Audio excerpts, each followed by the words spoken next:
السلام علیکم. میں آج آپ کو ایک بات بتاؤں.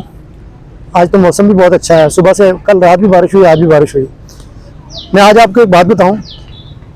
میں بہت ساری جگہوں پر جاتا ہوں, بہت سے لوگوں سے ملتا ہوں, بہت سے لوگوں کو دیکھتا ہوں, بڑا قریب ہو کے جو ہے نا میں دیکھتا ہوں لوگوں کو.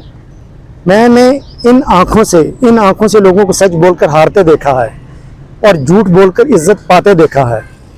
میں نے وہ ہاتھ دیکھے ہیں جو دکھاوے کے لیے دعا کرتے ہیں مگر حقیقت میں بد دعا دینا جانتے ہیں.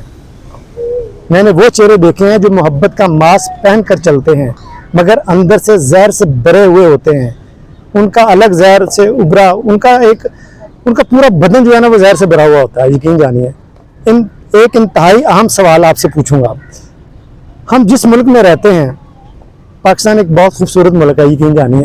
ہم جس ملک میں رہتے ہیں یہاں پر اچھا خاصا دینی رجحان ہونے کے باوجود, مدرسے ہونے کے باوجود, اسکول, کالج, یونیورسٹیز ہونے کے باوجود ہمارے معاشرے میں جھوٹ, فریب, دھوکہ, بے ایمانیاں کیوں؟